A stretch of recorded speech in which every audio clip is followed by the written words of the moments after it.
Between the tariffs, don't forget, we're now getting 25% on cars. அமெரிக்க ஜனாதிபதி Donald Trump மற்றும் கனடாவுடைய புதிய பிரதமர் மார்கோனி 2 நாளுக்கு முன்னம் முக்கியமான ஒரு சந்திப்பை நடத்தியிருக்கிறாங்க.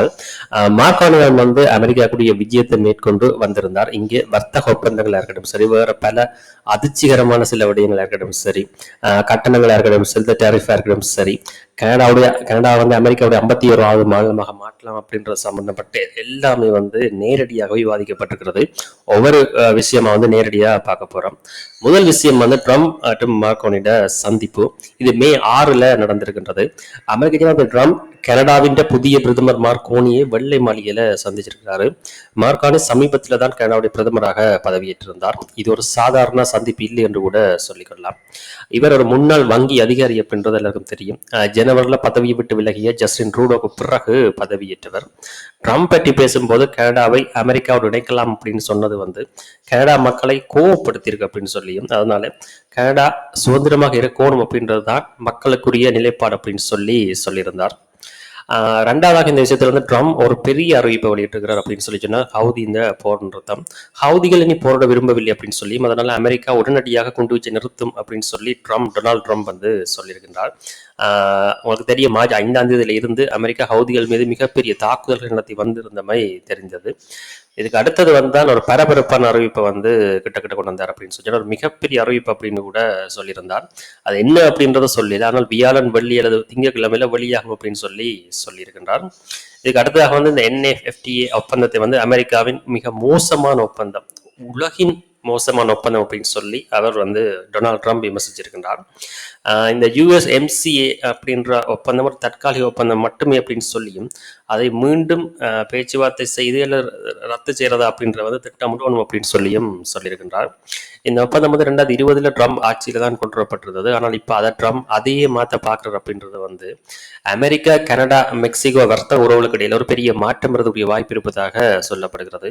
இதேபோல ட்ரம்ப் ஒரு புதிய கட்டண அறிவிப்பையும் வெளியிட்டிருக்கின்றார். கார்கள் மீது 25% வரி, அலுமினியம் மீது 25%, அதே மாதிரி ஸ்டீல் மீதும் 25% அப்படின்னு சொல்லப்படுகிறது. உண்மையான ஒரு பேச்சுவார்த்தை தொடக்கிறதுக்கு ஒரு புள்ளியே இது இல்லைன்னு சொல்லலாம். காரணம், வரியை விதிச்சு போட்டு பேச்சுவார்த்தை என்பதெல்லாம் ட்ரம்பால மட்டும்தான் முடியக்கூடிய ஒரு விஷயம் தான் சொல்லணும். கனடாவில் இந்த கட்டணங்களை தவிர்க்க முடியுமா அப்படின்னு சொல்லி ஒரு கேள்வி கேட்டப்பட்டதுக்கு டொனால்டு ட்ரம்ப் சொன்ன பதில் முடியாது அப்படின்றது, அதுதான் நிலைமை அப்படின்னு சொல்லியிருந்தார். குண்ட கம்மட்டுக்கு பதில் என்று கூட சொல்லிக்கொள்ளலாம். இன்னும் ஒரு பிளான் அப்படி போடுறாரு அப்படின்னு சொல்லிச்சுன்னா, அமெரிக்கா கனடாட்ட எந்த பொருட்களை வாங்குறது தானே தன்னுடைய பொருட்களை உற்பத்தி செய்ய போறோம் அப்படின்ற மாதிரி சொல்றார். எங்களுக்கு கனடாவுடைய கார்கள், ஸ்டீல், அலுமினியம் எதுவும் வேண்டாம் அப்படின்னு சொல்லியும், எங்களுடைய பொருட்களை நாங்களே உற்பத்தி செய்வோம் அப்படின்னு சொல்லியும் ட்ரம்ப் சொல்றார்.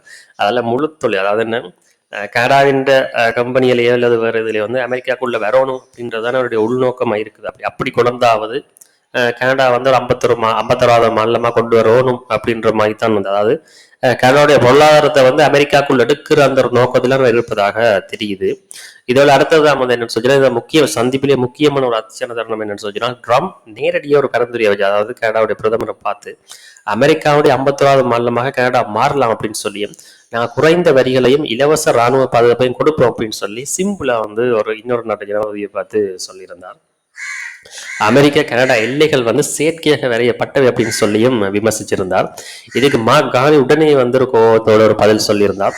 கனடா ஒருபோதும் விற்பனைக்கு இல்லை அப்படின்னு சொல்லியும், எப்பவும் விற்பனைக்கு இருக்காது அப்படின்னு சொல்லியிருந்தார். ஆனால் ட்ரம்ப் உடனே சிரிச்சு கொண்டே சொன்னார், ஒருபோதும் இல்லை அப்படின்னு சொல்லாதீங்கன்னு சொல்லி பதிலளிச்சிருந்தார்.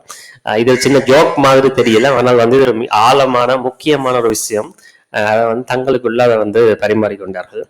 அதோட ட்ரம்ப் ஒரு பெரிய குற்றச்சாட்டையும் வச்சாரு. அமெரிக்கா ஆண்டுக்கு $200 பில்லியன் கனடாக்கு மானியமா கொடுக்குது அப்படின்னு சொல்லியிருந்தாரு. இதை முன்னாள் பிரதமர் ஜஸ்டின் ட்ரூடோட பேசின உரையாடலையும் சொல்லி வெளிப்படுத்தி இருந்தாரு. 25% இந்த வரி வந்துதான்டா, இதுதான் கனடாவுடைய முடிவாக இருக்கும் அப்படின்னு சொல்லி ட்ரூடோ ட்ரம்புக்கு சொன்னார் அப்படின்னு சொல்லி ட்ரம்ப் இந்த பேட்டியில சொல்லியிருந்தாரு. இதுக்கு கனடாவின் ஒரு பதிலடியா மார்கோனி, கனடா தான் அமெரிக்கான மிகப்பெரிய வாடிக்கையாளர் அப்படின்னு சொல்லியும், ஒரு கனேடிய கார்ல 50% அமெரிக்க பாகங்கள் இருக்கு அப்படின்னு சொல்லியிருந்தார். இது உண்மையில ஒரு இந்த கட்டணம் இப்ப விதிக்கப்பட்டிருக்க இந்த வரி கட்டணங்கள் இந்த 2 நாள்களுடைய ஒருங்கிணைந்த விநியோகத்துக்குரிய விடயங்களை அதிகமா பாதிக்குது அப்படின்னு சொல்லி ஒரு எச்சரிக்கையும் விடுத்திருந்தார். மேலும் அவர் ட்ரம்ப் ஒரு புரட்சிகரமான ஒரு மனிதர் அப்படின்னு சொல்லி பாராட்டினா கூட, ஒரு நாளுமே கனடா வந்து பின்னோக்கி தள்ளப்படாது, அதாவது வந்து கீழே இறங்காது அப்படின்னு சொல்லியும், நான் கனடா முன்னேற்றி காட்டுவோம் அப்படின்னு சொல்லியும், கனடா தன்னுடைய ராணுவ செலவுகளை அதிகரித்து ஆர்க்டிக் பகுதிகளை பாதுகாக்கிறதுக்கு திட்டமிடுது அப்படின்ற மாதிரியும் அவர் வந்து ஒரு கதையை ட்ரம்புக்கு நேரையே சொல்லியிருக்கிறார்.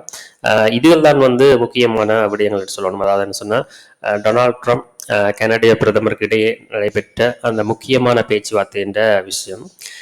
இந்த 2 நாடுகளுக்கிடையான சந்திப்புகள், உறவுகள் வந்து இனி வர நாட்கள் எப்படி வரப்போகுது அப்படின்றது வந்து ஒரு மிகப்பெரிய சுவாரஸ்யமா இருக்க போகுது.